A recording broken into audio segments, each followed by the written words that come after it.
Bonjour à tous, bonjour à toutes. Bienvenue pour cette journée sur Dire la migration, écouter les migrants.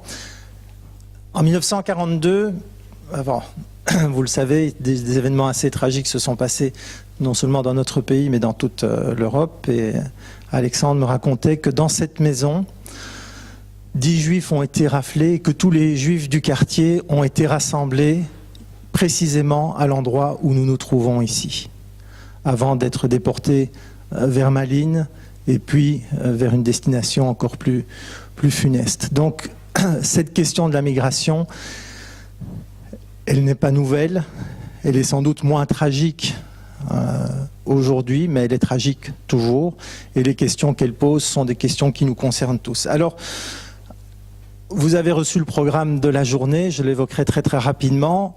C'est toujours agréable de commencer par des remerciements parce que ce genre d'événement ne se fait pas comme ça, tout seul. Donc je remercie tout d'abord toutes mes collègues de Carta Academica. Je ne vais pas citer tout le monde parce que je risquerais d'en oublier, mais vraiment merci infiniment parce que sans vous, ça ne se serait pas fait. Je dois remercier aussi ceux qui ont permis la mise sur pied, le financement de la journée, les différentes universités et laboratoires et centres de recherche qui l'ont permis. Il y a le RIST, l'Observatoire Hugo, le laboratoire d'anthropologie de l'Europe contemporaine et les universités de l'ULB, Saint-Louis, l'université de Louvain-la-Neuve, de Namur et je pense que je n'oublie personne. Nos partenaires aussi, le journal Le Soir, bien entendu, ceux qui nous hébergent aujourd'hui, et je les remercie tout particulièrement parce qu'ils ont fait un travail formidable et vont faire un travail formidable toute la journée, le Théâtre Les Tanneurs, un tout grand merci. La plateforme citoyenne, la COCOF aussi, pour la lecture spectacle de ce soir. Pour la vidéo, Isabelle Masson qui est là et l'ASBL Sans-Papier.tv. Par rapport à la vidéo, un petit mot, donc c'est filmé, tout va être filmé, tout est retransmis en direct sur la page Facebook de l'événement. Ceux qui, parmi vous, seraient totalement réticents à l'idée d'éventuellement apparaître sur une image, même subrepticement, repérez où sont les caméras, placez-vous dans les endroits où... donc la caméra va filmer le plateau, essentiellement, il y aura maximum 2-3 plans très généraux du public, mais il n'y aura pas de gros plans sur vous, donc soyez tout à fait à l'aise. Et si vraiment vous ne voulez pas, je pense que ou vous signalez, ou vous vous mettez dans un coin hors champ de la caméra. Alors, donc les 4 tables rondes, on va commencer avec imaginaire, représentation et émotion autour des migrations. Et puis à 11h, ce sera une seconde table ronde sur quelles paroles scientifiques, éventuellement au pluriel. Après la pause midi, on aura la parole aux migrants, donc les différentes associations, plateformes citoyennes qui se sont occupées et qui s'occupent encore aujourd'hui des migrants, et un représentant aussi de avocat.be qui a sorti un mémorandum sur la question de la migration. Et puis à 15h30, de 15h30 à 18h, 2h30 parce qu'il y aura beaucoup de participants, la parole aux politiques. Quasiment tous les partis ont envoyé un représentant. Ce soir, à 20h, il y aura la lecture d'un texte que j'ai écrit et qui est publié dans un livre qui reprend aussi le dossier que Michel Bouffiou a réalisé pour Match Belgique, sur l'histoire de la petite Maouda. Et j'en profite pour vous signaler qu'à l'entrée dans le hall d'entrée, il y a une table de la librairie Candide où vous pouvez acheter différents ouvrages, ceux des intervenants d'aujourd'hui, et aussi ce livre sur l'histoire de la petite Maouda, dont je précise tout de suite que la totalité des droits d'auteur sont versés à la famille de Maouda, donc à ses parents et à son grand frère. Voilà, je laisse la parole à Yves qui va animer le premier de ces débats et je vous souhaite une excellente journée. Merci Vincent. Donc, bonjour à tous, je suis Yves Moreau, je suis professeur à la KEL, je suis ingénieur et ma femme et moi sommes hébergeurs de migrants et familles d'accueil pour un mineur étranger non accompagné. C'est ça l'expertise que nous pouvons avoir sur le sujet. À part ça, je suis juste un bête ingénieur. Mais ce que je voulais faire, c'est introduire cette session très brièvement, donc imaginaire, représentation, émotion autour des migrations. Donc la question, quels sont les principaux discours dans l'espace public au sujet de la migration et des migrants et en quoi font-ils obstacle à une appréhension rationnelle de ces enjeux. Voilà, c'est comme ça qu'on a décrit la session. Et donc le format que je propose, c'est de laisser chaque membre de la table ronde brièvement 5 minutes présenter un point de vue par rapport à cette question. Et puis on pourra avoir soit une séance de ping-pong entre les membres du panel, mais ce sera encore mieux s'il y avait des questions qui pouvaient venir de l'audience et donc auxquelles les membres du panel pourraient réagir. Je vais les introduire brièvement. Donc d'abord nous avons François Gemène, qui dirige le laboratoire, l'observatoire Hugo à l'Université de Liège. C'est un spécialiste de la géopolitique de l'environnement et des migrations. Il est aussi professeur à Sciences Po à Paris. C'est quelqu'un qui va régulièrement sur le terrain. Donc, il a été à la Nouvelle-Orléans après l'ouragan Katrina, en Chine, au Kyrgyzstan, dans l'archipel de Tuvalu, aux Maldives, à l'île Maurice et au Japon après la catastrophe de Fukushima. Il a beaucoup publié sur les questions environnement, changement climatique et immigration, en particulier un ouvrage qui s'appelle Géopolitique du climat. Puis nous avons Michel Vizard, qui est un journaliste économique bien connu de la RTBF, qui a beaucoup couvert les grandes crises financières et économiques durant sa carrière. Vers la fin de sa carrière, il a commencé à beaucoup s'impliquer dans l'associatif et maintenant il est impliqué dans la plateforme eChange, un mouvement à la base citoyen pour plus d'implication dans la politique, où il a créé un groupe migration avec Jean-Michel Lafleur, qui a aussi publié beaucoup sur cette question, pour élaborer des pistes de solutions, par exemple autour du thème de l'inclusion.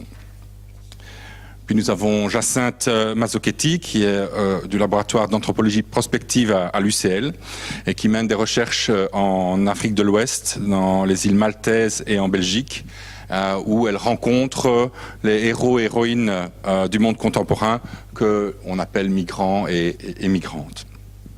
Donc elle s'intéresse tout particulièrement sur les trajectoires migratoires et sur la reconnaissance des exilés face au discours politique et public en matière d'asile et de migration et leur caractère discriminatoire et souvent violent. Alors, nous avons Martin Delex, qui est professeur invité à l'Université Saint-Louis à Bruxelles, dans l'Institut d'études et aussi enseignant à l'Institut d'études politiques de Lille.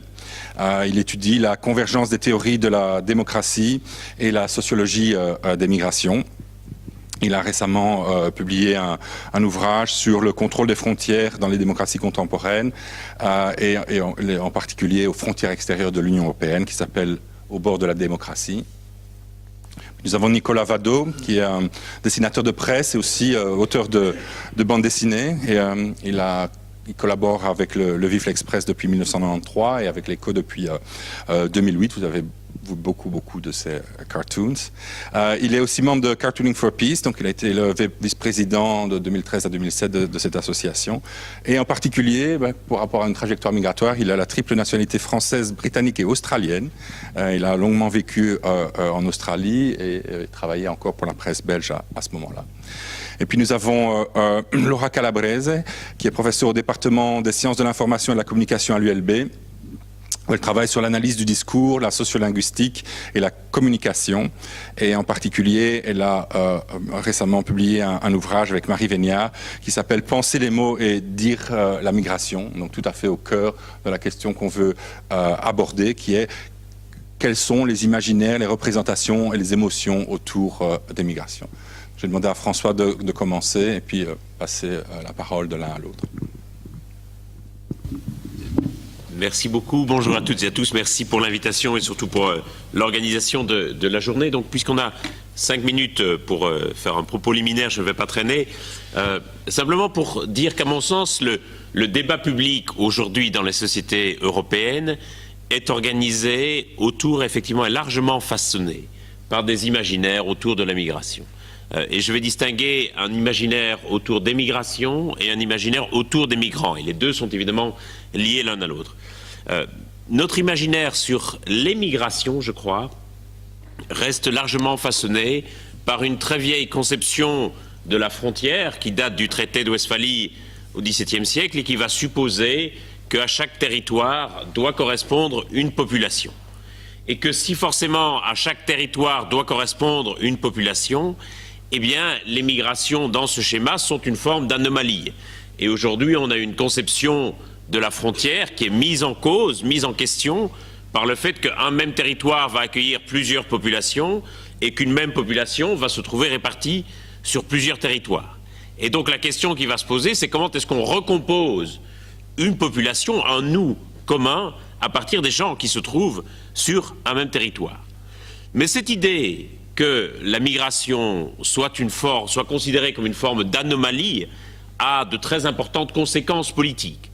D'abord parce que je pense qu'on va rester prisonnier dans ce que j'appellerais un paradigme de l'immobilité, c'est-à-dire cette idée que dans un monde idéal, personne ne migrerait, et donc on va développer par rapport à cela une rhétorique différente pour forcer un peu le trait, caricaturer le propos. Si on est de gauche, on va dire qu'il faut trouver des moyens d'empêcher les gens de partir. Si on est de droite, on va dire qu'il faut trouver des moyens d'empêcher les gens de venir. Mais dans un cas comme dans l'autre, on va rester sur le même principe de base, c'est-à-dire l'idée que, idéalement, chacun devrait rester chez soi. Et donc, on n'a pas encore du tout d'acceptation du caractère structurel des migrations au XXIe siècle dans un monde globalisé. Et le résultat en termes de politique migratoire est malheureusement dramatique, puisque si les migrations sont considérées politiquement comme une forme d'anomalie, eh bien on ne développe pas de projet politique en matière d'asile ou d'immigration.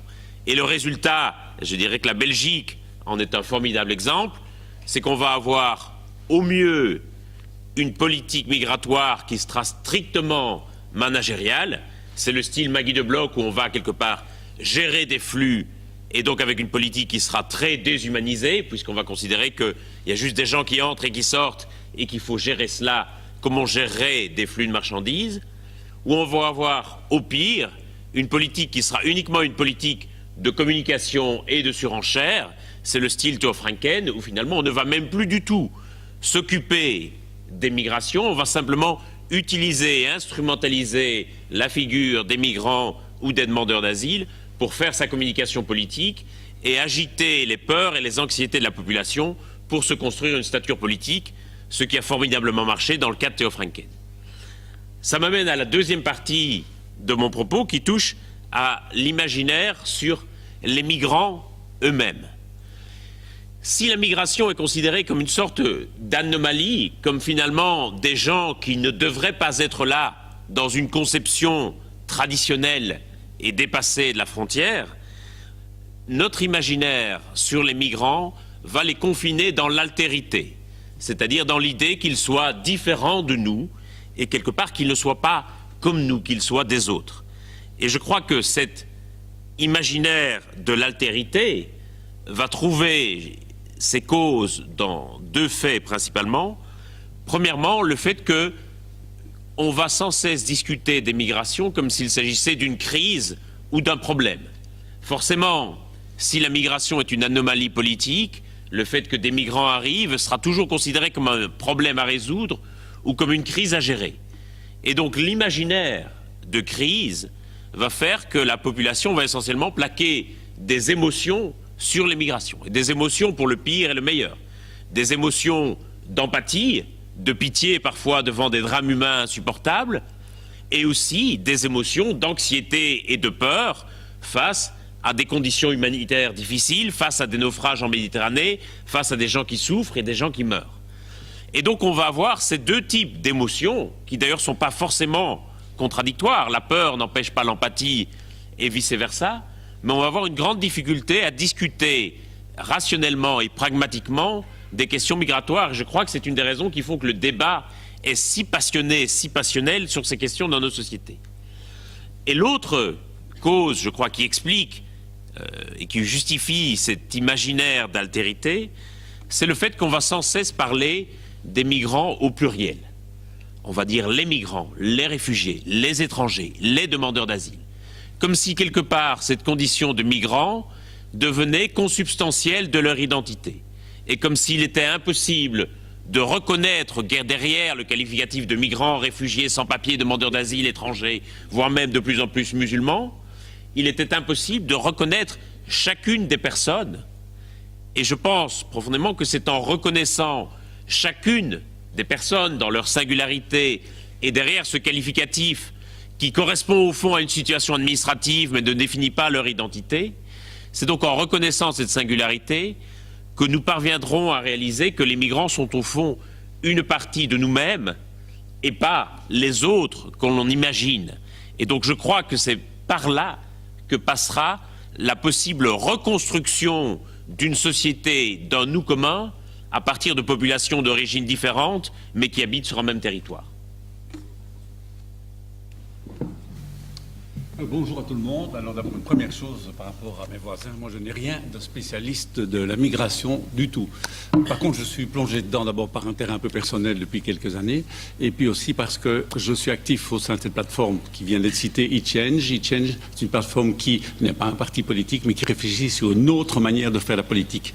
Et un des thèmes qui a été mis sur la table pour les groupes de travail et groupes que j'ai créés avec Jean-Michel Lafleur de l'Université de Liège, c'est bien sûr le thème migration. Alors très rapidement, nous avons rassemblé pendant plusieurs mois, mais c'était pas énormément de réunions, mais beaucoup d'échanges et quelques réunions, une vingtaine de personnes, et nous ne voulions pas avoir que des universitaires, il y en a plusieurs qui ont participé à nos travaux, mais aussi des personnes de terrain, qu'ils soient ou étaient éducateurs ou qu'ils soient dans l'économie, parce qu'évidemment, on le sait, l'économie, le travail est un aspect fondamental. Donc, nous nous sommes situés plus dans la solution que le constat, mais je rebondis sur le constat de François Gémen, qui m'arrange très bien, parce que c'est exactement ce que nous avons dit au départ de notre groupe de travail.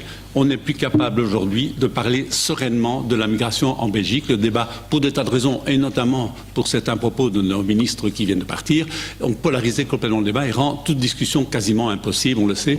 Vous mettez 4 membres d'une famille autour de la table, vous avez un débat sur la migration, ça ne va pas toujours bien se terminer. Donc ce qu'on s'est dit, c'est que malheureusement, cette situation-là bloquait toute possibilité de mettre des solutions concrètes et pratiques sur la table, parce que tout de suite, on s'embarque dans des exclusifs, dans un sens ou dans l'autre, et donc c'est devenu quasiment tabou. Donc il y a beaucoup d'écueils. Or, c'est fondamental d'arriver à les dépasser. Alors, je ne vais pas rentrer dans tout le détail, mais nous nous sommes dit, il faut que chaque composant de la société s'engage par rapport à ce débat-là. Alors, le premier engagement, il est le nôtre citoyen. Parce que c'est nous qui devons réapprendre à nous parler. Et alors, nous mettons une proposition sur la table. Il y a en Belgique un nombre immense d'associations. Je suis sûr que la plupart d'entre nous font partie d'une ou deux, voire 3 associations. C'est de donner la parole à ces associations et donc à leurs membres, aux gens qui sont sur leur terrain. Ça nous permet d'aller partout. Ça permet d'aller tout où on veut en Belgique, dans des quartiers qui sont peut-être d'origine plus immigrée que d'autres, dans des quartiers au fin fond des campagnes où peut-être que ce sont des Belges qui sont là depuis des décennies, et que ces gens parlent et de faire remonter le ressenti. Pourquoi ? Parce qu'il faut attendre la voix de tout le monde, c'est-à-dire ceux qui sont récemment peut-être des immigrés, ceux qui sont des Belges comme nous depuis très longtemps, mais qu'on ne dit pas toujours parce qu'ils n'ont pas la tête du Belge blanc, entre guillemets, comme on peut le dire, mais qu'ils sont considérés encore comme des étrangers. Tous ces gens doivent pouvoir se parler, ça ne se fait pas aujourd'hui ou quasiment pas. Oui, il y a le langage des spécialistes qu'on a ici et c'est indispensable, mais se parler est important. Donc engagement des citoyens, premier niveau. Deuxième engagement aussi du monde économique. Dans ce groupe de travail, nous avions il y avait 20 personnes dans ce groupe de travail. Il y avait 2 chefs d'entreprise, dont un très important, c'était le CEO de Sodexo, société que vous connaissez bien. Il y en avait aussi des syndicalistes, par exemple le syndicaliste de la CSC, absolument passionnant, qui couvre la migration. Les échanges entre eux, ils n'en avaient jamais parlé comme ça, étaient vraiment intéressants. Donc l'idée, c'est de dire au monde économique qu'il y a moyen de vous impliquer plus dans la mise au travail des gens qui sont là depuis pas très longtemps ou à le voir qui viennent d'arriver. Exemple, il y a tout un parcours, on le sait, pour simuler, on n'aime pas le mot nous, mais l'intégration. Alors c'est vrai qu'il ne faut pas apprendre la langue, des tas de choses, mais on peut mettre au travail en entreprise des gens qui n'ont pas encore une pratique très importante de la langue parce que certains travaux ne le demandent pas. Mais par contre, grâce à ça, ils peuvent, avec cet stage en entreprise, maîtriser plus vite la langue et aussi l'inclusion parmi les autres travailleurs et ainsi de suite. Donc, implication du monde économique. Ça va plus loin que ça, mais c'est très important. Et les personnes avec qui on a échangé étaient tout à fait d'accord là-dessus. Implication, et sachez de quoi je parle un petit peu au niveau du monde des médias aussi, dans le langage qu'on emploie, dans beaucoup de choses, dans la reconnaissance. Et il y a des choses qui se font aussi, de l'expertise qui vient des personnes d'origine de la migration, quel que soit leur âge ou leur nombre d'années en Belgique par ailleurs. Ce n'est pas toujours le cas. Ça commence à s'améliorer. Il a été créé, vous en la connaissez sans doute, une banque de données qui s'appelle Expertalia. Donc il y a autant d'experts d'origine du monde immigré qu'on peut en trouver en Belgique aussi. Il faut aussi les chercher, les interroger. Les médias doivent faire le job à ce niveau-là. Évidemment, implication, c'est fondamental du monde politique, à une capacité de dépasser ce blocage et ne pas se mettre des exclusifs, parce que sinon on ne va pas avancer. Et là, le forum dont je parlais tout à l'heure peut servir à ça. Si on alimente en réflexion et qu'on voit que c'est basé sur des échanges entre les gens, je crois qu'on peut obliger d'avancer. Si on met tout ça ensemble, on peut arriver à des pistes qui sont intéressantes et relativement concrètes. Et je prends un exemple pour le monde politique. Et nous avons organisé 2 réunions grâce à des associations. Donc on a un peu testé le principe, une à Namur et une à Molenbeek, où on est arrivé avec la note que j'ai ici. On en a discuté pendant 2h30 de chaque côté, avec des gens extrêmement différents, plein de nationalités, d'âge, d'origines différentes. Et on a testé. Et je prends un exemple tout à fait idiot, mais, enfin, qui n'est pas idiot du tout, mais auquel on ne pense pas, l'acquisition de la nationalité. En Belgique, sauf dans quelques communes, je dis bien, il y en a. Quand on devient belge, et c'est une personne qui l'a vécu, c'était, je ne sais pas si c'était Namur, mais c'est à Namur le débat, qui dit, ben oui, moi j'ai une fonctionnaire comme si, voilà, vous êtes belge. Ben non. En France, il y a déjà un peu plus de choses, mais faire un passage symbolique, une cérémonie symbolique, et pas seulement à la commune, à un niveau plus élevé, c'est une intégration. Et ça, je peux vous dire que quand on a testé à Molenbeek comme à Namur ça, tous les gens ont dit, mais oui, évidemment, c'est important. Moi, quand je suis devenu belge, ou je vais devenir belge, moi, j'ai envie qu'on me reconnaisse comme belge aussi et qu'on me dise quels sont mes droits et quels sont mes devoirs. Alors, c'est un des exemples des petites solutions que nous mettons sur la table, mais ça a rencontré beaucoup d'écho. Alors, je me suis placé peut-être déjà plus loin dans le débat, mais je crois que c'est intéressant d'ouvrir ces pistes de solutions. En 2 mots, je ne fais pas de pub ici pour le magazine, mais ce sera longuement détaillé dans le Vif demain, un très long article, donc vous pouvez le lire. Il y aura, je crois, 8 à 10 pages là-dessus. Et puis, on va essayer d'aller plus loin avec cette note après les élections, parce qu'on va les grouper avec les autres groupes de travail. Et je crois qu'on a un vrai terreau pour ouvrir des voies qui n'ont pas nécessairement été ouvertes ou qu'on n'a pas appuyées jusqu'à maintenant. Voilà. Merci. Oui, je vais m'en tenir à mes notes pour essayer de tenir à 5 minutes. Donc l'idée que je veux développer, c'est qu'il n'y a plus guère de place aujourd'hui dans les représentations et les pratiques qui en découlent pour l'exilé héros, qui a toute une histoire, que celui-ci ait quitté son pays pour fuir un régime liberticide ou du fait d'un contexte socio-économique délétère, d'un environnement naturel dégradé.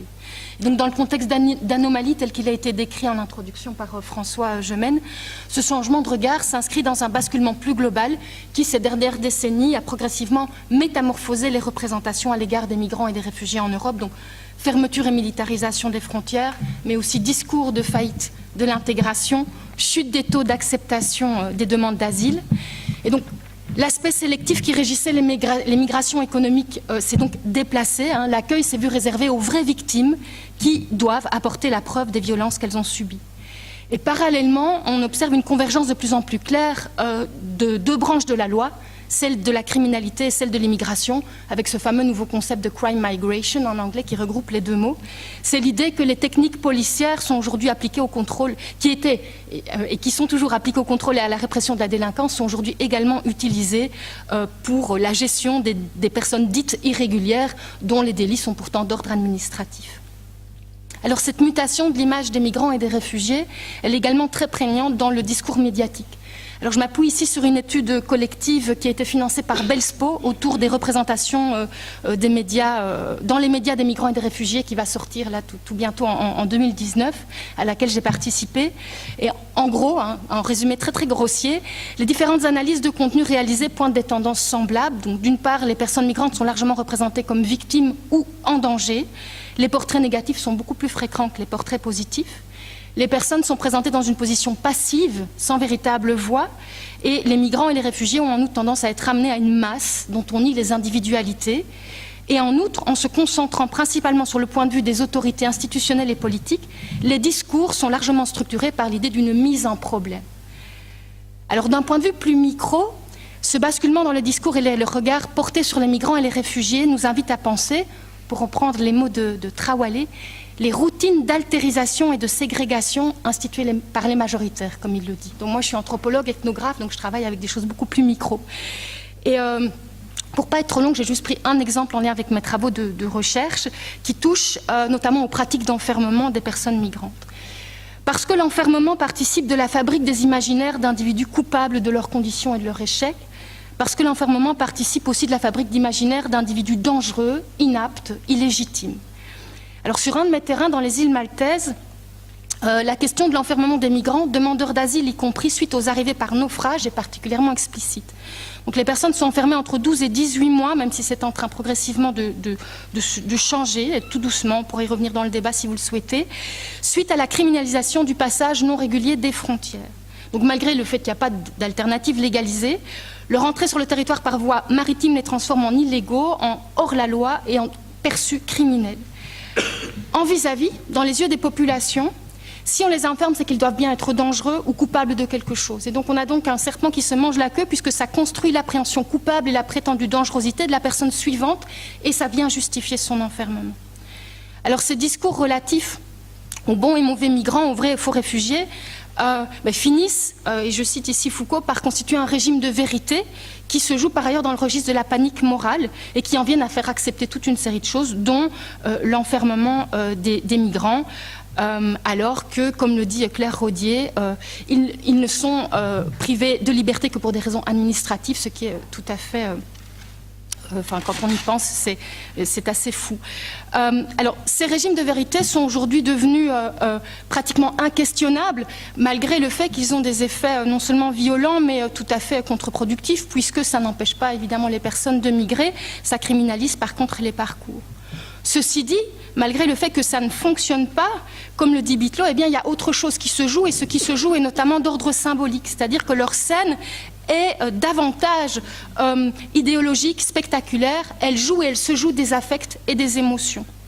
Et donc dans un contexte d'accroissement des inégalités, de difficultés croissantes à se réaliser, en vis-à-vis des mobilités des élites et des fluidités économiques, de tensions entre souveraineté et déterritorialisation, les discours sécuritaires, mais aussi les murs réels, viennent faire illusion face aux peurs de perte tout en nourrissant les peurs de l'autre.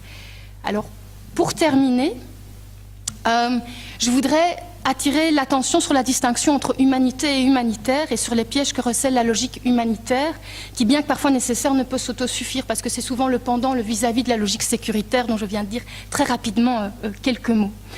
Et donc dans les discours, l'utilisation de la terminologie humanitaire ainsi que les portraits de réfugiés victimes notamment, en face des réfugiés menaces, contribuent aussi, mais sous d'autres formes bien entendu, à une non-reconnaissance. Puisque les personnes sont présentées comme agies plutôt qu'agents de leur trajectoire, victimes, fardeaux, davantage que humains, citoyens, ils se retrouvent alors pris au piège d'une impasse à exister pour eux-mêmes.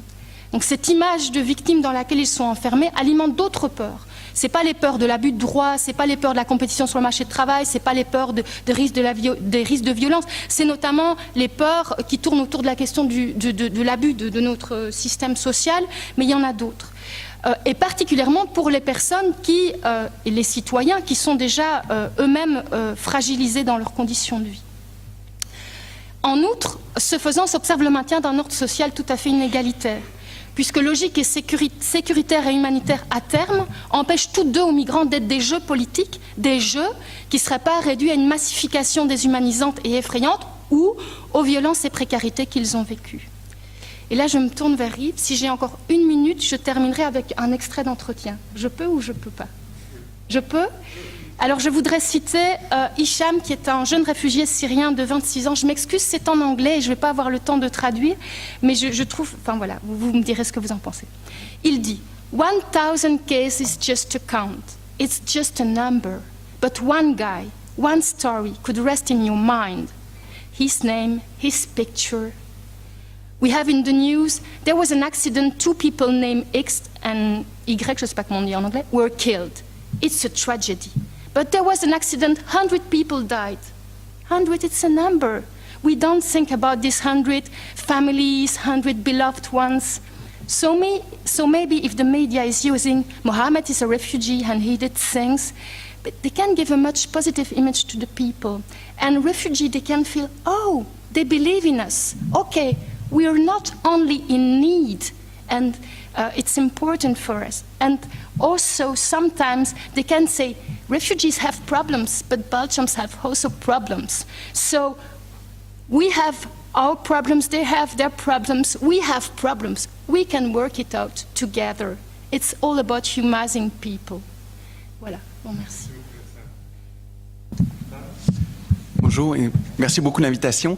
Moi, rapidement, ce que j'aimerais faire avec vous en 5 minutes, c'est repartir d'un imaginaire qui est tout à fait décisif pour penser la migration, mais qui ne tourne pas nécessairement autour de la migration.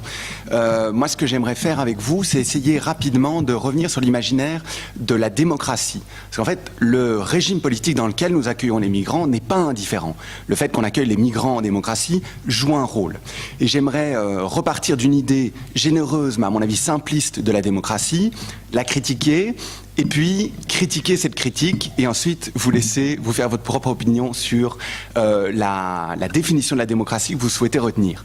Mais l'idée simpliste que l'on entend parfois, hein, qui est mobilisée notamment dans les milieux militants, mais c'est que la démocratie n'est pas à la hauteur de sa promesse en matière migratoire. Qu'en fait, parce que nous sommes en démocratie, nous devrions être plus généreux, nous devrions accueillir plus de monde. Cette idée, je le disais, elle est généreuse, mais je pense qu'elle obscurcit le fait que la démocratie, en réalité, a deux sources, deux principes de légitimation, et que ces deux principes sont partiellement contradictoires autour de l'enjeu migratoire. Le premier principe de détermination de la démocratie, c'est un principe qui dit que la démocratie, c'est le régime politique dans lequel la communauté décide pour elle-même. La communauté s'autodétermine. Mais si la communauté s'autodétermine, ce qu'il faut bien voir, c'est que la première chose notamment qu'elle a le droit de faire, c'est de décider quelles sont les limites de la communauté. Qui fait partie de la communauté, qui n'en fait pas partie. Et donc, de ce point de vue-là, si vous voulez, la démocratie est indissociable d'un principe de clôture. Elle a le droit, elle est légitime lorsqu'elle exclut des gens. Et donc, la démocratie, entendue dans le sens d'une autodétermination, autorise l'exclusion. C'est désagréable à entendre, mais ça fait partie du principe démocratique. Deuxième compréhension possible de la démocratie, c'est que la démocratie, c'est aussi le régime qui est le plus efficace, le plus à même de permettre la défense de droits fondamentaux qui assurent une égalité minimale des personnes.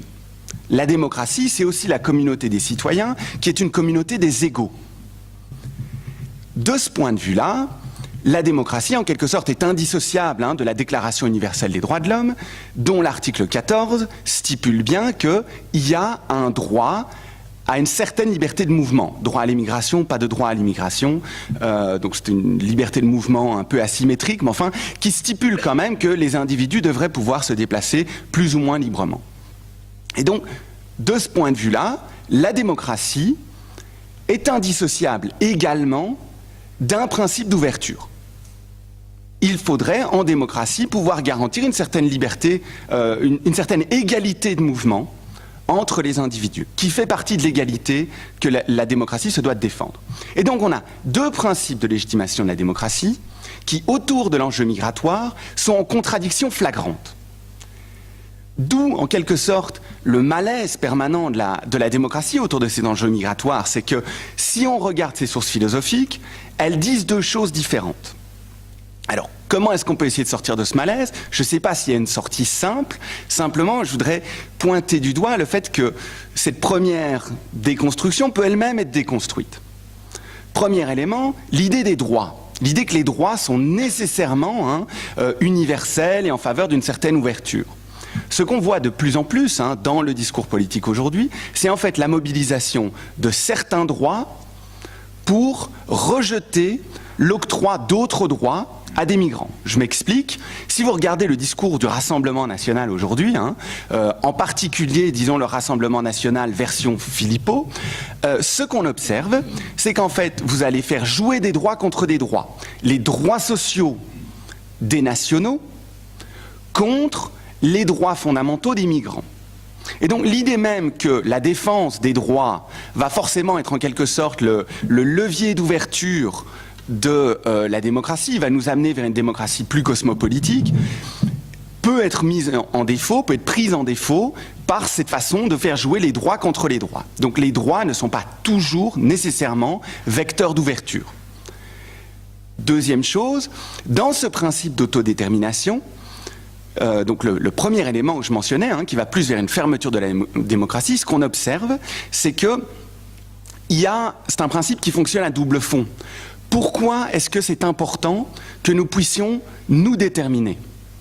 Bien, la raison pour laquelle c'est important, c'est que ça nous permet d'être libres. Pourquoi ? Parce que nous ne sommes soumis qu'à des lois dont nous pouvons nous considérer comme étant les auteurs. Ça évite, si vous voulez, que nous soyons soumis de façon arbitraire à un pouvoir qui ne serait pas le nôtre. Mais si on observe de ce point de vue-là la démocratie, on se rend compte qu'en fait, le principe d'autodétermination, c'est vraiment une procédure. C'est-à-dire qu'il faut pouvoir être l'auteur des lois auxquelles on est soumis. De nouveau, si on observe les politiques migratoires, ce qu'on constate, c'est qu'en fait, les premières personnes qui sont soumises aux politiques migratoires sont des gens qui n'ont pas eu l'occasion de les rédiger. Ce sont les migrants. Et donc, il y aurait, du point de vue même du principe d'autodétermination, la possibilité de dire, si nous voulions être des démocrates authentiques, conséquents, en fait, nous devrions reconnaître que les migrants eux-mêmes devraient être invités à participer à la rédaction notamment des politiques qui les concernent, donc des politiques migratoires. Donc la démocratie, pour résumer, est plus complexe que ce que l'idée généreuse et simpliste un peu qu'on pourrait en avoir, et c'est à partir de cette complexité, si vous voulez, qu'il faut pouvoir réfléchir les enjeux migratoires et la difficulté de la question migratoire. Merci de votre attention. Merci. C'est étonnant parce qu'à chaque fois qu'on parle de la migration, du débat sur la migration ici, c'est en général considéré comme un problème. Moi, il se trouve que j'ai été un migrant, je suis toujours, en quelque sorte, je ne suis pas belge. Il n'y a que 300 millions de personnes sur Terre qui sont des immigrés. Un immigré, c'est quelqu'un qui vit dans le pays où il ou elle n'est pas né. Il n'y a que 300 millions, c'est quand même très très peu, c'est à peine 5% de la population mondiale, ça c'est un premier chiffre qu'il faut avoir. Alors, comme il s'est dit tout à l'heure, je suis franco-britannique, je suis français par mon père, britannique par ma mère, et je vis en Belgique depuis 30 ans. Et je suis aussi australien parce que j'ai épousé une Australienne. Donc j'y suis allé par amour. On a fait nos enfants là-bas et puis on est revenu. Et donc j'étais très concerné quand Theo Franken est arrivé avec ce qu'il appelait le modèle australien. Alors Theo Franken, c'est un nationaliste. Moi, j'ai une aversion profonde pour le nationalisme parce que le nationalisme part du principe que l'endroit où vous êtes né, c'est-à-dire ce sur quoi vous n'avez eu aucune influence, vous détermine tout au long de votre vie et vous rend plus ou moins important que votre voisin ou votre voisine qui est né ailleurs. C'est d'un déterminisme que je trouve épouvantable. Et quand Theo Franken parlait du modèle australien, j'ai l'impression qu'il ne prenait que ce qui l'intéressait dans le modèle australien. Il aurait peut-être dû demander à des gens qui avaient vécu ce modèle australien ce qu'ils en pensaient, ce qui est mon cas. Faut savoir que l'Australie, vous pouvez regarder sur une carte du monde, l'Australie c'est le seul pays qui combine 5 facteurs qui sont la stabilité, la prospérité, la sécurité, la démocratie et last but not least, le soleil. C'est ce qui manque en Belgique. Et vous pouvez faire le tour d'une carte. Et donc c'est un pays qui attire énormément de monde. Moi quand j'ai émigré là-bas par amour, j'avais ce qu'on appelle un spouse visa, qui est le visa le plus solide de tous. Donc je pensais que ça irait beaucoup plus facilement. Que nenni. Que vous soyez un Britannique jeune, en bonne santé, qui va gagner son argent en Belgique, le dépenser et payer ses impôts en Australie, ou que vous soyez un Soudanais sans papier, c'est pareil. L'Australie vous accueille si elle a besoin de vous. Elle a une politique d'immigration qu'on peut contester ou non. Et il y a une différence qui doit être faite évidemment entre les migrants et les réfugiés. Il y a une confusion qui est souvent faite, notamment par l'extrême droite, entre les deux. Et il faut distinguer tout ça. Ça, c'est vraiment quelque chose d'important. Et quand Michel Visart parlait tout à l'heure de cette espèce de cérémonial d'acquisition de la nationalité, moi je l'ai eu parce que quand je suis arrivé en Australie, j'ai été sur ce qu'on appelle un bridging visa qui dure 3 mois, pendant lequel on étudie ma demande. Et durant cette période de 3 mois, je n'avais pas le droit de sortir d'Australie, ce qui était un paradoxe, puisque j'étais là sur un visa touriste qui n'était pas légal, mais je n'avais pas le droit de sortir du pays, ou sinon je ne pouvais plus jamais y rentrer. Et ensuite, j'ai eu 2 ans de résidence pas permanente, temporaire, puis la résidence permanente pendant 3 ans, et enfin la nationalité australienne. Et c'est là où Franken ne prend que ce qui l'intéresse, c'est-à-dire ce qui l'intéresse dans le modèle australien. Il oublie d'abord qu'il y a des océans infranchissables autour de l'Australie, ce qui n'est pas le cas de l'Europe, et il prend le verrou de l'entrée, mais il oublie le sésame à la sortie. Parce que quand j'ai eu ma nationalité australienne, on était 300 nouveaux Australiens dans la salle, c'était à Canberra, et les 300 nouveaux Australiens, la plupart venaient d'Asie du Sud-Est, d'Afrique anglophone, donc d'Afrique noire anglophone, d'Amérique du Sud et très très peu d'Européens. Et le maître de cérémonie qui était là, qui était un Anglais, nous donnait notre sésame, notre diplôme. On pouvait jurer sur la Bible ou pas. Moi, j'ai pas juré sur la Bible. Et il nous a dit, écoutez, là, je vous vois, vous êtes tous des nouveaux Australiens. Nous sommes vraiment fiers que vous soyez des nouveaux Australiens. Vous êtes 300 ici. Et je vois plein d'enfants qui courent partout.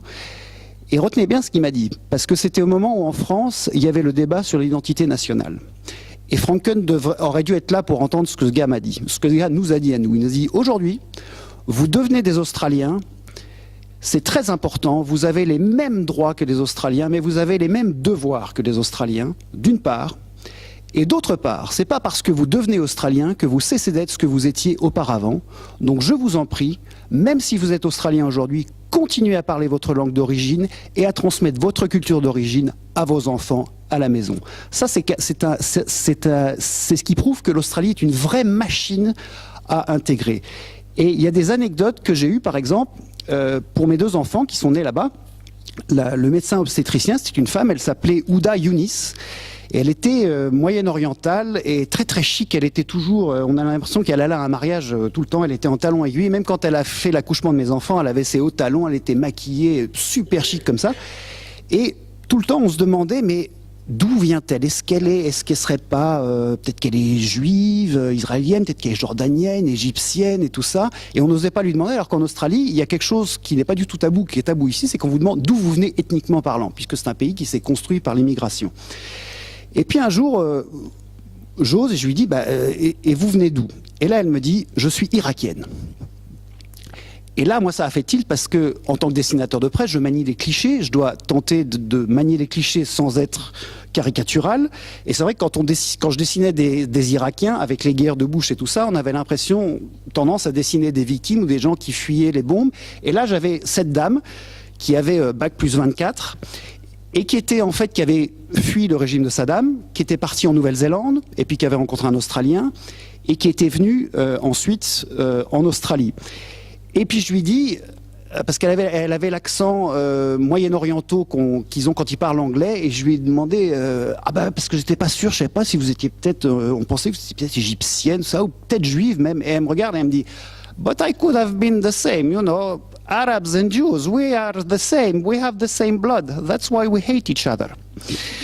Et c'est comme ça qu'elle me l'a dit, et ça ouvre évidemment la réflexion par rapport au fait de considérer la migration. Quand on a vécu à l'autre bout de la planète, on se rend compte que la vision des choses est totalement historique. Quand j'étais sur mon bridging visa pendant 3 mois, je pourrais vous raconter ce que j'avais avec le case officer c'était une dame qui était en charge de mon dossier, c'est elle qui avait droit en gros de vie et de mort sur ce que je disais, et à un moment j'ai posé des questions et elle m'a dit, je cite, plus vous posez de questions, plus vous mettez votre dossier en danger. Elle me l'a dit tel quel.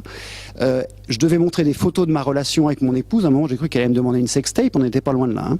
Et je me suis rendu compte qu'après, une fois que j'ai eu ça, la vision des gens était autre. Mais quand j'étais dans la rue, je marchais dans la rue, pendant ces 3 mois où je ne savais pas si j'allais pouvoir revenir, j'avais mon container qui arrivait, on voulait acheter un canapé, j'ai dit à ma femme, attends, on va pas acheter un canapé, parce que si ça se trouve, il va devoir retourner en Belgique aussi sec le canapé. J'avais l'impression que tout le monde me regardait comme un alien. Et ça, je pense que les gens qui critiquent l'immigration souvent devraient, quelques semaines dans leur vie, se mettre dans la peau d'un immigré, c'est-à-dire quelqu'un qui marche dans la rue, qui a l'impression que tout le monde le regarde en le jugeant. Et c'est le sentiment que j'avais, ce qui était probablement erroné, mais ça a changé totalement ma vision sur la migration. Et j'ai publié une tribune dans mon journal L'Écho il y a 1 an, et j'ai terminé par ce que je pense être la réalité, c'est que l'homogénéité rend con. L'homogénéité, c'est terrible parce que si vous restez entre boucher charcutier vous devenez con. Si vous restez entre dessinateurs de presse, vous devenez con. Si vous restez entre Belges, vous devenez con. Et donc, parce que vous n'avez que des miroirs en face de vous qui vont vous dire, voilà, vous êtes ce que je suis. Et c'est pour ça que je trouve que la migration est souvent vue comme un problème beaucoup plus que comme un débat politique. Et c'est ça que je trouve un peu étonnant ici. Voilà. Merci beaucoup.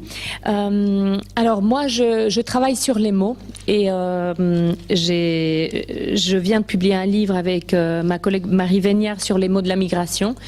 Et donc nous, ce qui nous intéressait dans cette recherche, c'était de montrer comment les mots de la migration, les mots qu'on utilise pour parler de ces gens qu'on appelle les migrants ou de ce phénomène qu'on appelle la migration, condensent des phénomènes de société, se chargent progressivement mais très rapidement de tout un tas de connotations.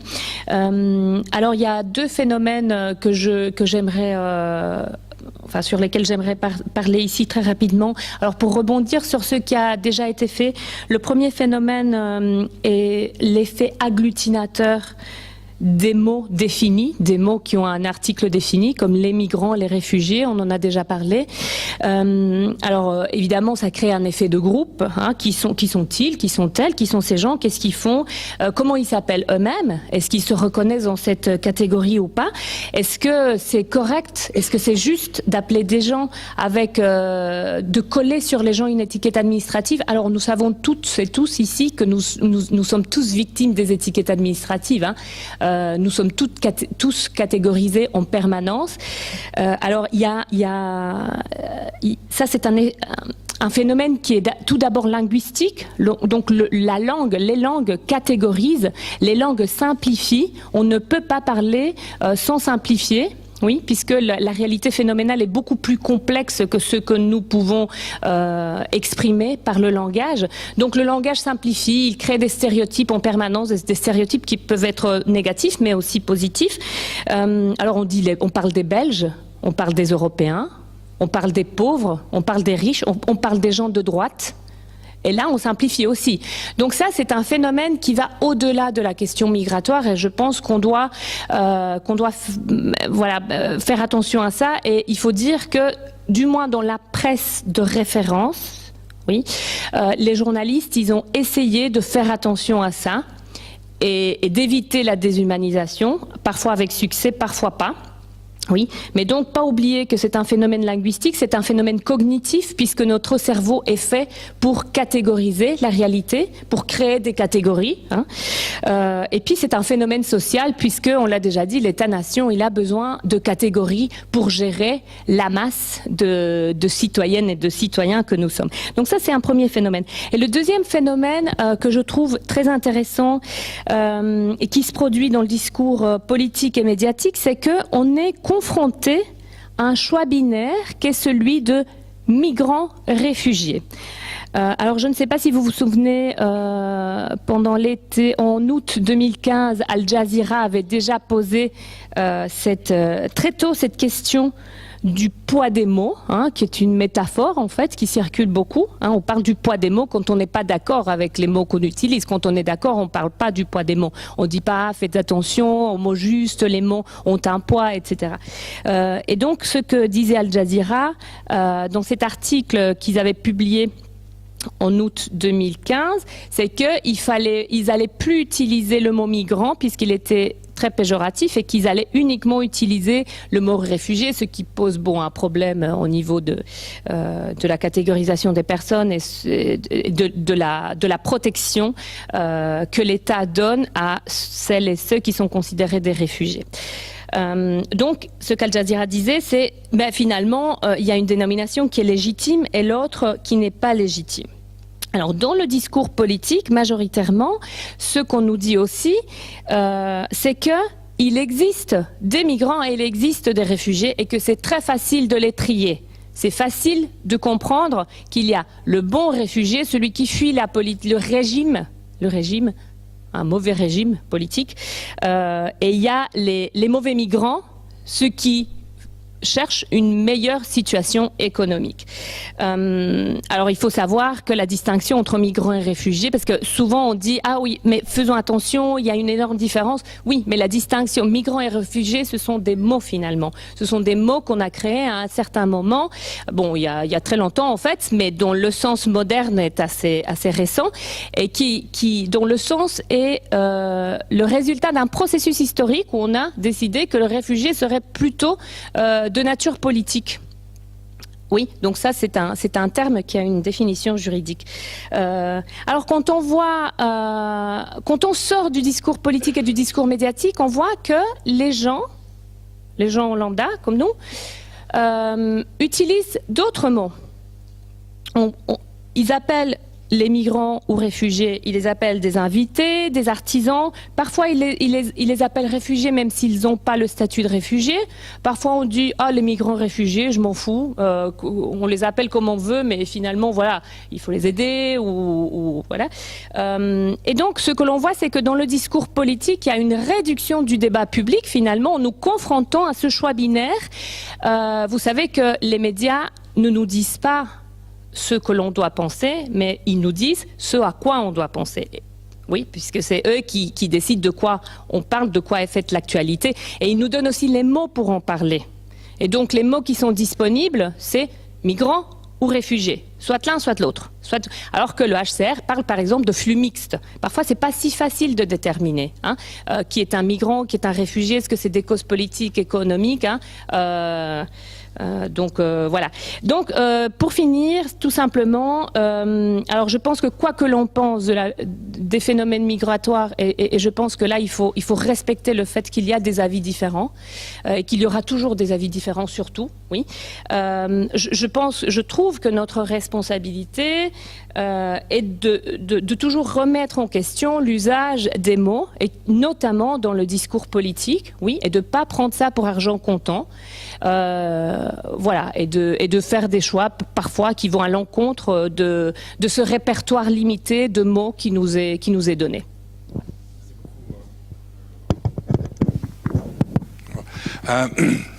Merci pour les interventions qui ont donné des perspectives très, très différentes. Et je voudrais simplement pointer sur le fait qu'on doit sortir du migrant problème. D'essayer de ne pas limiter le débat à ça. Je pense que c'est vraiment quelque chose de très intéressant, tout comme les autres contributions. Et je voudrais inviter peut-être quelques questions, et on peut après avoir les membres du panel qui réagissent sur ces questions. Je voudrais revenir sur une distinction que François a faite, qui a été reprise également par, je pense, par Martin, ou Jacinthe, pardon. La distinction entre le collectif et l'individuel. J'ai travaillé cette question-là sur la mémoire. C'est vrai que la difficulté par rapport à des événements traumatiques de construire une mémoire collective réside dans l'inclusion des mémoires individuelles dans cette mémoire collective. C'est pas possible, je pense, et c'est peut-être à contrario de ce que vous avez soulevé là, c'est impossible de construire une mémoire collective uniquement en additionnant toutes les mémoires individuelles. Une mémoire collective, c'est toujours plus et autre chose que la somme de toutes les mémoires individuelles. Et donc comment construire, j'aimerais bien que vous reveniez tous là-dessus avec vos expériences, comment construire une identité singulière à partir d'un phénomène collectif. Ici, c'est plutôt l'inverse. Comment permettre non seulement pour les personnes, pour les migrants, d'être reconnus en tant qu'individus dans cette masse, mais aussi pour ceux qui accueillent, ceux qui sont chez nous, puisque je pense que la crise qu'on appelle des migrants est surtout une crise de l'accueil. Comment nous reconnaître des visages singuliers dans cette masse plus ou moins effrayante?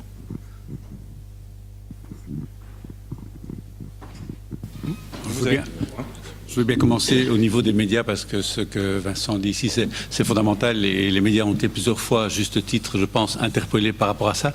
Et en fait, on l'a vu dans nos médias, je ne veux pas le suivre dessus, que je connais bien la RTBF et une collègue dans la salle qui pourra en parler aussi, la volonté de la complexité de la chose. On parle des migrants, comme on va parler effectivement des Belges, des Wallons, des Flamands, la collectivité. Et de plus en plus, on a eu le conseil et qu'on a suivi, il faut incarner Donc si on raconte l'exemple de Vincent, de Mohamed, d'Alberto, ça va incarner.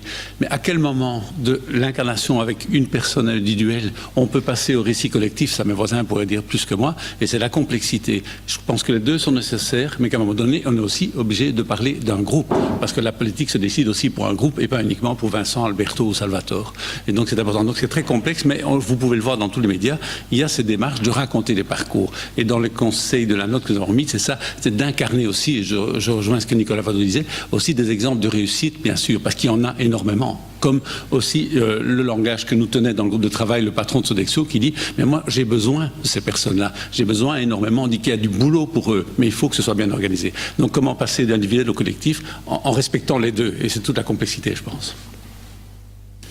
Je crois que sur cette question qui est très importante, je pense qu'il faut pouvoir admettre aussi les erreurs que nous avons commises en tant que communauté de chercheurs ou communauté d'organisation, disons communauté intellectuelle plutôt favorable aux migrations. Je ne pense pas que je vais faire de procès d'intention ici aux membres du public en disant qu'on a un public plutôt dans une optique d'accueil de l'immigration. Et je pense que pendant très longtemps, on a beaucoup valorisé la diversité. C'est-à-dire qu'on a dit, nous avons maintenant des sociétés multiculturelles qui sont diverses, diversifiées, la différence est magnifique et la diversité était très fort reconnue comme une richesse. C'est évidemment vrai, mais je pense qu'on en a peut-être un peu trop fait dans la valorisation de la diversité en oubliant de souligner aussi ce que nous avions en commun. Et je pense que peut-être il faut maintenant repartir dans le sens inverse et mettre davantage en avant ce que nous avons en commun au-delà des différences qui constituent chaque membre de la communauté. Et donc je me demande si il n'est pas temps quelque part de faire un peu un pas de côté par rapport à cette valorisation de la diversité et de la différence qu'on a longtemps promue, pour quelque part revenir un peu sur le sens aussi de ce que nous avons en commun et de ce qui fait de nous une communauté. Oui, je vais enchaîner là-dessus parce que ça va dans la même direction, donc avec l'approche qui est la mienne, qui est une approche beaucoup plus micro, beaucoup plus ethnographique, quand on est effectivement dans le recueil et l'analyse détaillée des récits de vie. Il se passe deux choses. Il se passe d'une part, effectivement, on reçoit d'une part l'extrême singularité de chaque histoire de vie, mais on reçoit d'autre part les transversalités. Les transversalités, elles sont sociales, économiques, politiques, mais elles sont aussi ces transversalités, effectivement, qui font le commun. Et donc c'est c'est quelque chose que moi j'essaye de déployer de plus en plus. La mise en vis-à-vis d'histoire permet aussi, et la mise en vis-à-vis de personnes qui sont issues d'une diversité culturelle permet aussi de repérer là où on se rejoint et là où effectivement on ne se rejoint pas. Et on ne se rejoint pas, il y a effectivement les questions culturelles, mais généralement là où on ne se rejoint pas dans les travaux que je mène pour le moment, c'est sur l'accès aux droits, c'est sur les discriminations que l'on vit ou que l'on ne vit pas. Et c'est intéressant aussi du coup de pouvoir réfléchir ensemble à ce commun et ce faisant de mettre en exergue les points de tension, mais aussi les violences finalement et l'inégalité des vies, comme le dit Fassin. Je pense qu'il y a quelque chose là d'important. Oui, je vais m'arrêter là. Oui. Peut-être, je crois que je suis partiellement en désaccord avec ce qui vient d'être dit, mais c'est peut-être simplement une question de perspective. Mais je pense que l'articulation entre l'individuel et le collectif, qui va de pair avec l'articulation entre la singularité, la diversité et le commun, elle se fait justement au sein d'un régime politique singulier, c'est la démocratie. C'est ça l'intérêt de la démocratie, c'est de reconnaître que nous partageons quelque chose, tout en reconnaissant que nous avons des opinions différentes. Et donc je pense que la meilleure façon d'articuler l'un et l'autre, et de permettre justement de basculer d'une conception un peu globalisante, totalisante des migrants, et de les reconnaître dans leur singularité, dans leurs différences internes aussi, etc., c'est de leur donner la possibilité notamment de participer au jeu de la démocratie. Possibilité qui est encore très souvent bouchée pour toute une partie d'entre eux. Et donc si on veut avoir l'occasion d'articuler en fait comme ça l'individuel et le collectif, la diversité et la communauté, je pense que c'est à travers le jeu politique que ça doit se faire et à travers le jeu démocratique singulièrement. Oui, moi je voudrais revenir je méfie des discours où on dit Mohamed est un migrant, il a réussi, ce qui sous-entend à l'inverse que donc en principe un migrant ne devrait pas réussir. Moi je trouve qu'il y a un problème avec la normalité. Moi je trouve qu'on devrait plutôt faire attention à la méritocratie. J'ai un exemple en tête qui est un footballeur, Rio Mavouba, c'est un footballeur français qui a joué à Lille, qui a été international. Et l'histoire de ce gars est assez simple. Il était donc un footballeur professionnel, mais le gars était un boat people. Il est né, je crois qu'il est même né sur une embarcation de fortune. Ses parents venaient du Sénégal ou de Côte d'Ivoire. Il est né là-bas, le type, il est devenu footballeur professionnel et pas une fois on a dit c'est un migrant qui est devenu footballeur professionnel. Non, c'est un gars qui était très bon, qui était footballeur professionnel, point barre. Et donc je pense qu'enfermer les gens dans des catégories parce qu'ils sont migrants, c'est d'autant plus intéressant qu'ils aient réussi. Je pense que c'est se tirer une balle dans le pied et ne pas rendre service aux gens. Moi je pense qu'il faudrait plutôt se baser avant tout sur la compétence, donc sur la méritocratie, avant de se prononcer sur l'origine. Une autre question? Moi, j'aimerais juste rebondir sur parce que je trouve c'est très intéressant ce que vous avez dit. J'aimerais rebondir sur l'usage du mot diversité en fait, qui est donc juste pour donner un éclairage linguistique, mais peut-être que je réponds pas à la question qui a été posée. Mais en fait, quand on a étudié le mot diversité, enfin moi je l'ai étudié et ce que l'on constate dans les usages, c'est que diversité renvoie à la différence. On utilise très peu le mot diversité, par exemple, pour se référer à la population indigène de la Belgique. Oui, on l'utilise uniquement pour celles et ceux qui sont marqués par la différence, et d'où cette expression qui est extrêmement bizarre d'un point de vue discursif issu de la diversité. Oui, donc finalement, en fait, ça, c'est un mot qui est hyper bizarre dans son fonctionnement, puisqu'il est censé dire l'hétérogénéité, mais en fait, il ne dit pas l'hétérogénéité, il marque la différence par rapport à la société majoritaire. Voilà.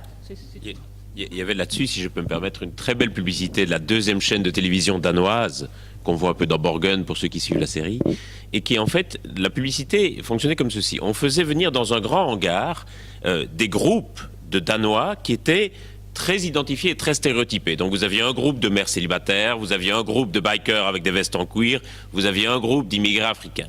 Et donc ces groupes étaient séparés. Et puis il y avait un animateur au centre du hangar qui disait « Je voudrais maintenant que ceux qui ont fait l'amour la nuit dernière s'approchent de moi et forment un groupe. Et je voudrais maintenant que ceux qui ont redoublé une année scolaire s'approchent de moi. » Et donc en fait, en utilisant toute une série d'autres marqueurs, quelque part, de diversité, que ceux qui étaient un peu visibles immédiatement, l'animateur reconstituait des groupes complètement différents de ceux qui étaient entrés. Évidemment, le message publicitaire était que nous avons tous davantage en commun au-delà des différences visibles. Et je trouve que c'était très très vrai sur question qu'est-ce qui marque quelque part notre différence et notre appartenance à un groupe.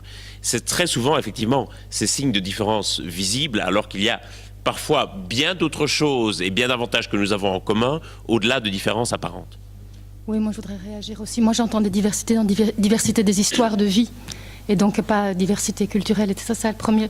Et j'ai envie de réagir par rapport à ce que tu as dit, parce que peut-être je me suis mal fait comprendre. Moi je pense absolument pas qu'il faut enfermer les gens dans d'autres cases qui seraient parce qu'on est ceci, cela, on a réussi, ou de mettre... Non, l'idée c'est de pouvoir raconter la complexité des histoires de vie.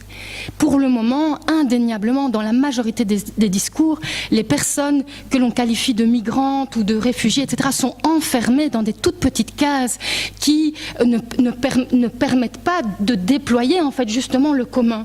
Et donc c'est plutôt cette idée-là, c'est pas simplement dire Mohamed est un bon gars, il a fait ceci, cela, regardez, c'est pas tous des mauvais. C'est absolument pas ça.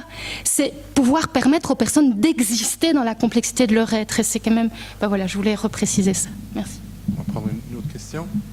Une micro-réaction à ce que disait Martin sur la question de la démocratie. Se pose alors directement la question du droit de vote des personnes de nationalité étrangère, qui est un enjeu singulièrement absent, je trouve, de la campagne électorale. Oui, tout à fait. C'était un peu le sous-entendu de mon intervention. C'était que, mais bon, qui, à côté de ça, est relativement décevant. Le droit de vote a été reconnu pour les communales et pour les européennes. Et on voit que malheureusement, les personnes dont on aimerait qu'elles se saisissent de cette question-là, justement, pour pouvoir apparaître un peu et être visibles dans l'espace public et se singulariser, se servent pour l'instant relativement peu de cet outil-là. Oui, dernière chose sur ça. Par rapport au droit de vote des étrangers, je suis concerné puisque je vais voter aux Européens en tant que Français. J'ai reçu ma convocation hier, mais mon vote est obligatoire. Moi, j'ai un gros problème avec ça. C'est-à-dire que mon vote, je suis étranger et mon vote est obligatoire. Je suis français en France, le vote est pas obligatoire. Je vais voter parce que je veux voter pour les européennes, mais mon vote est obligatoire. Donc il faudrait peut-être accorder les violons aussi. Je suis belge et qui habite en France, mon vote est facultatif. Voilà. J'ai le choix de m'inscrire ou pas sur les. Donc le monde est mal fait. Hein. Ok, peut-être passer à une autre question. Oui, je voulais revenir sur ce qui a été dit à propos de la presse, et puis juste après, par François Jemaine, à propos de cette fameuse publicité qui en effet montrait qu'en croisant les critères, etc. Je me demande, et c'est vraiment très sincère de ma part, c'est pas, ça pourrait avoir l'air calculateur, ça ne l'est pas. C'est vraiment une vraie interrogation. Pourquoi est-ce que tous les discours apparemment plus faciles, genre Alain Destex, pourquoi est-ce que tout ce qui attise plutôt la haine et tout ce qui utilise les chiffres dans un sens qui n'est probablement pas celui que nous tous ici nous voudrions, sinon nous ne serions pas là, pourquoi est-ce que ça marche mieux ? Je veux dire, cette pub dont vous parlez, Monsieur Jemaine, elle est extraordinaire, elle fait comprendre super facilement les choses.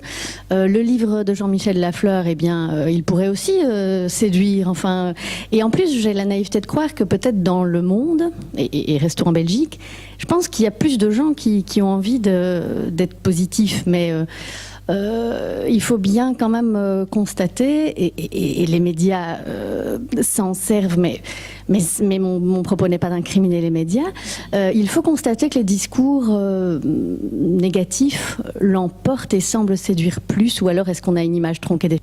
Je partage aussi ce constat sur le fait que les discours négatifs semblent effectivement recevoir davantage d'écho. Et moi je suis frappé aussi...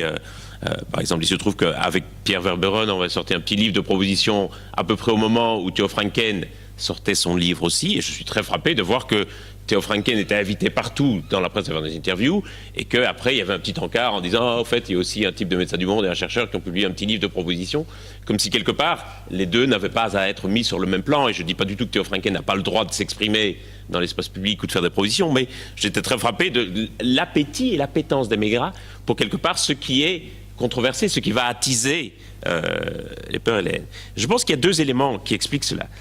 Il y a d'abord le fait, je crois, que on est dans des cercles vicieux, où quelque part, tout ce qui va, quelque part, attiser le négatif, les peurs et les anxiétés, quelque part, va en entraîner davantage. Et que donc, il va y avoir un effet d'entraînement, comme à l'inverse, ce qui va entraîner et ce qui va, quelque part, susciter le positif aussi va entraîner aussi du positif. Quand on regarde la plateforme d'accueil des réfugiés, la plateforme citoyenne à Bruxelles, il y a, allez, je dirais 45 000 personnes là-dedans. C'était pas 45 000 personnes qui, au départ, je dirais, auraient spontanément accueilli des migrants chez elles. Et si on leur avait dit, vous allez accueillir un migrant chez vous, je pense que beaucoup de gens ne l'auraient pas fait au départ. C'est un effet d'entraînement qui a fait que leurs voisins, leurs collègues le faisaient, qui a fait que ça les a entraînés. Donc je crois beaucoup à cette capacité d'entraînement et donc à la responsabilité essentielle des politiques pour faire basculer quelque part le discours d'un côté ou de l'autre. Je pense vraiment que le pire entraîne le pire et le meilleur entraîne le meilleur là-dedans.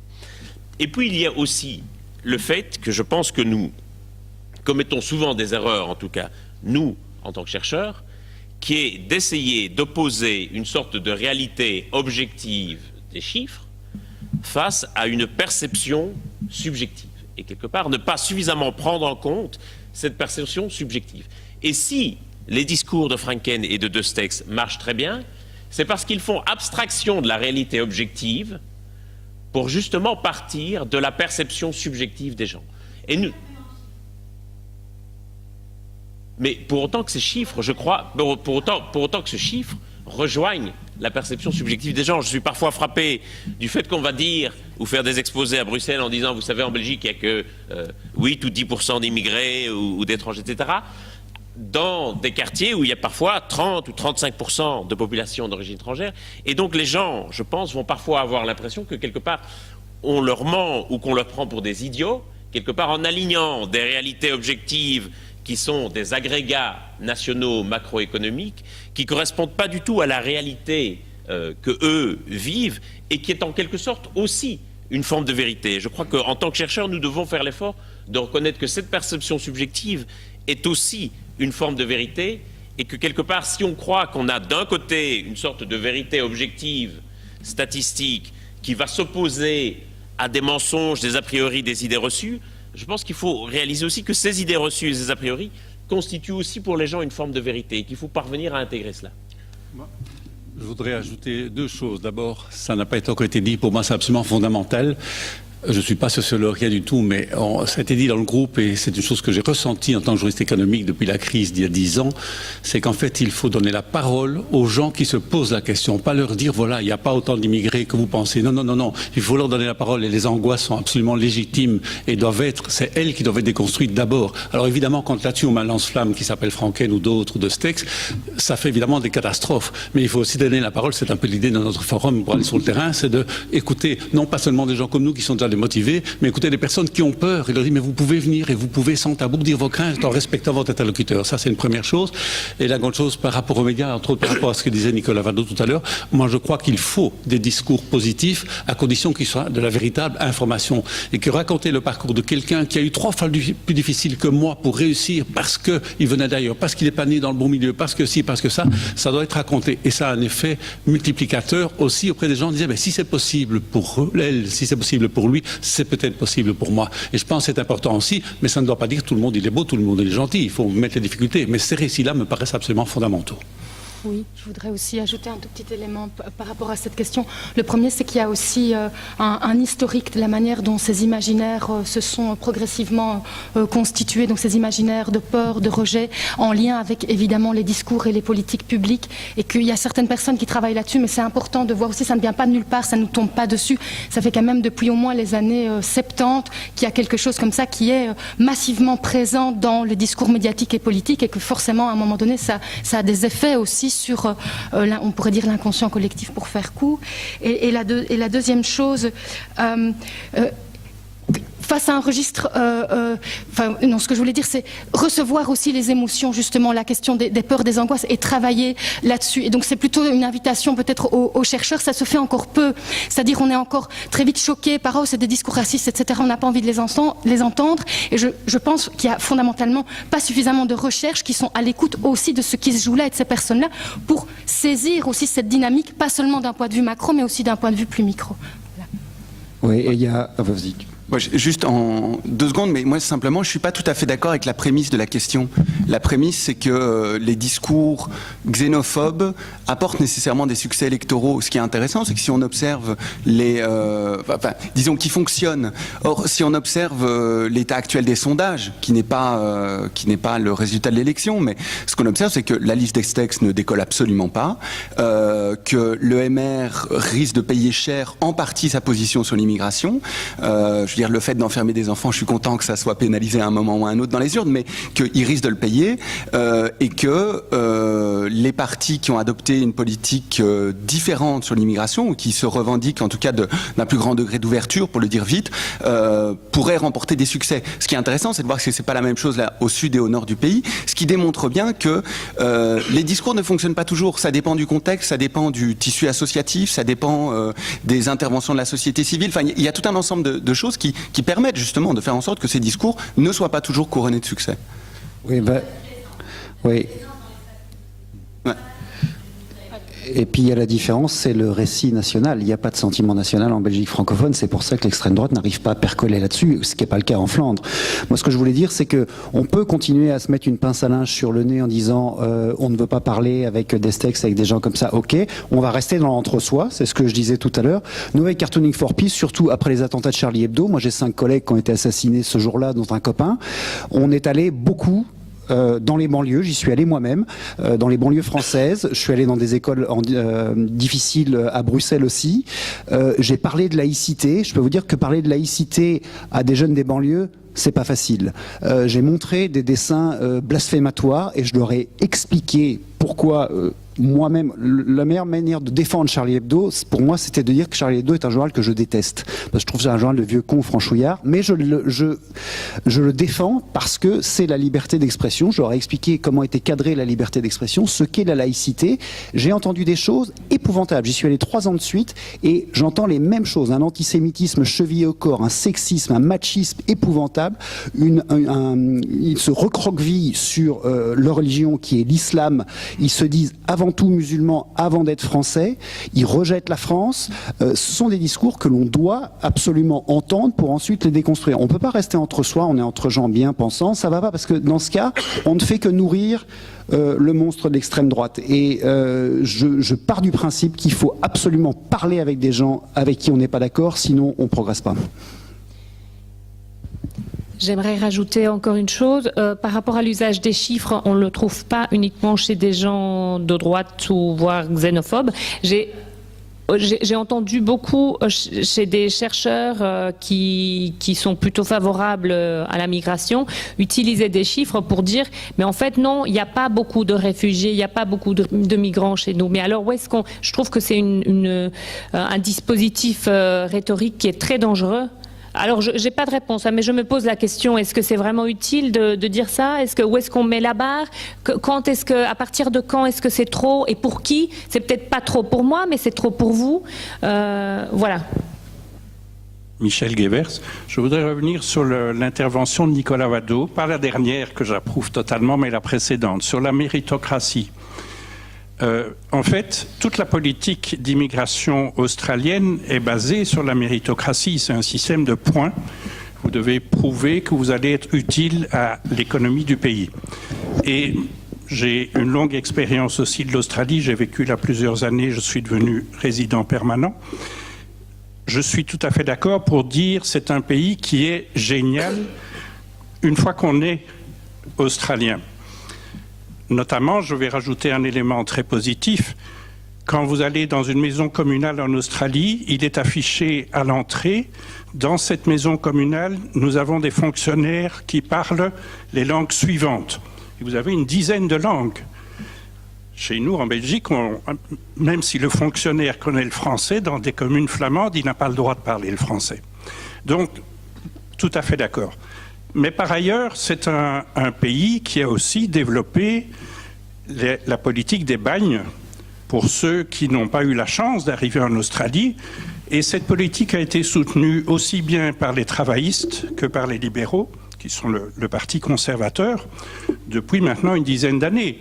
Et c'est à peu près ce qu'il y a de pire au monde, ces bagnes-là. Donc, je pense que la politique d'immigration australienne, c'est un peu la même politique que celle des associations patronales qui disent qu'il faut laisser rentrer des migrants parce que ça fera du bien à notre économie. Alors, je peux répondre à ça. J'avais bien fait une distinction tout à l'heure entre la question des migrants et des réfugiés. Ce qui se passe dans les camps de Bagne est intolérable. On est tout à fait d'accord là-dessus. C'est allé malheureusement en empirant depuis 10 ans, mais vous pouvez remonter plus loin. Moi, quand j'ai fait ma demande, c'était du temps de John Howard, qui était le Premier ministre conservateur. On le surnommait le bonsaï parce qu'il est tout petit. Et un bonsaï, c'est un little Bush, parce qu'il n'arrêtait pas de suivre Bush en Irak. Et donc, on nous racontait qu'à l'époque, on connaissait quelqu'un à l'immigration qui travaillait à Singapour, l'immigration australienne, et qui nous avait dit que l'immigration, c'était the tip of the iceberg de la politique conservatrice australienne. Ça a changé sous Kevin Rudd après et sous le gouvernement travailliste. Donc je suis tout à fait d'accord pour dire qu'il y a une schizophrénie par rapport à ça du côté australien. Mais ce que je ne supportais pas dans les discours que j'entendais ici, notamment de Frank Kane sur le modèle australien, c'est qu'il oubliait cette machine à intégrer. Et c'est la question de la différence entre la politique d'assimilation ou d'intégration. C'était la politique d'assimilation, on met ce que vous étiez sous le tapis, l'intégration c'est le contraire. C'est la politique anglo-saxonne.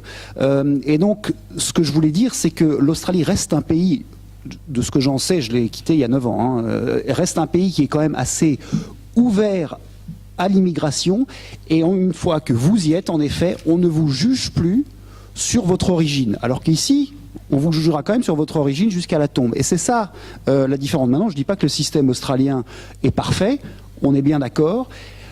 mais ils ont cette force, je mets des guillemets, c'est qu'ils sont loin de tout. Pour arriver en Australie, il faut déjà faire 8 heures d'avion pour sortir du pays, si j'enlève la Nouvelle-Zélande.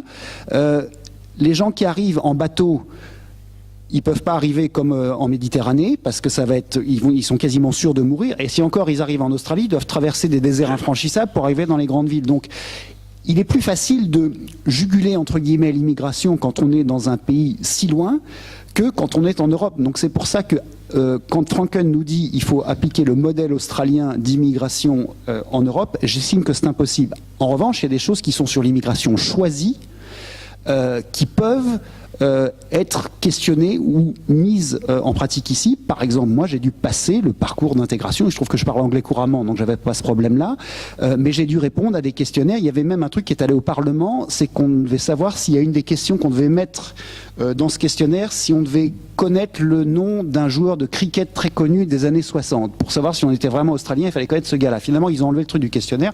Moi, j'avais jamais entendu parler de ce mec-là, évidemment. Mais donc, il y a des questions qui peuvent être triviales et des questions beaucoup plus profondes.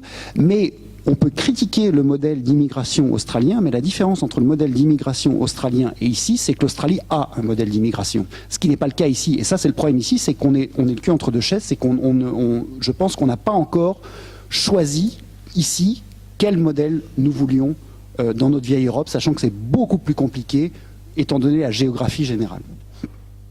Malheureusement, on n'aura pas le temps de faire le tour de cette première question, donc je propose qu'on aille boire un café et voilà, les membres de la table ronde sont là, donc poser encore plus et plus de questions. Je pense que c'est un très beau départ.